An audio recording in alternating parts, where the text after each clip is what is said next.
ഞാൻ നിരത്തി വെച്ചേക്കുന്ന ഗ്യാസ് കുറ്റിയാണ്. നമ്മുടെ നാട്ടിലെ പോലെയുള്ള ഗ്യാസ് കുറ്റിയല്ല അത്. അത് ഫൈബറാണ്. അല്ലാത്തതുകൊണ്ട് ഫൈബറാണ് മാക്സിമം. ഇവിടെ വലിയ ബോട്ട് വരുമ്പോഴത്തേനും ഈ സാധനം കൊണ്ടുവരുന്ന വലിയ ബോട്ടുണ്ട്, അത് വരുമ്പോൾ കയറ്റി വിടും. 2 ആഴ്ച കഴിയുമ്പോൾ ബോട്ട് തിരിച്ച് മാലയിൽ നിന്ന് വരും. ബോട്ടെല്ലാം പോകുന്നത് മാലയ്ക്കാണ്. മാലയെന്ന് പറയുമ്പോൾ നമ്മൾ നാട്ടിൽ നിന്നൊക്കെ വരുമ്പോൾ എയർപോർട്ടുള്ള സിറ്റി. മൊത്തം നമ്മൾ മാൽദീവ്സ് എന്ന് പറഞ്ഞാലും ഇവിടെ 100-150 ഐലൻഡുകളുണ്ട് ആൾ താമസമുള്ള.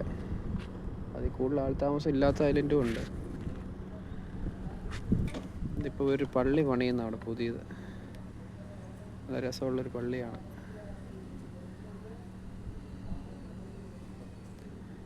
നേരത്തെ ഞാൻ പറഞ്ഞ പെട്രോൾ പമ്പൊക്കെ മുന്നോട്ട് പോകണം. ഭയങ്കര വെയിലാണ് ഇവിടെ. ഈ വൈറ്റ് സാൻഡ് ആൻഡ് റിഫ്ലക്ഷൻ ഭയങ്കര കൂടുതലാണ്. ഇവിടെ എല്ലാവർക്കും കണ്ണാടി വെച്ചുകൊണ്ടേ നടക്കുന്നുള്ളൂ. പിന്നെ ഇവിടെ ഇത് വേസ്റ്റ് ഇടുന്ന ബാസ്ക്കറ്റുകൾ, ഇത് പ്ലാസ്റ്റിക്കും ഓർഗാനിക്കും എല്ലാം സെപ്പറേറ്റ് നമ്മൾ തിരിച്ചിടാനുള്ള സെപ്പറേറ്റുള്ള ഇതുണ്ട്. പിന്നെ ഇതുപോലെ ഇരിക്കാനുള്ള സ്ഥലങ്ങളും കാര്യങ്ങളും ഒക്കെ ഉണ്ട്.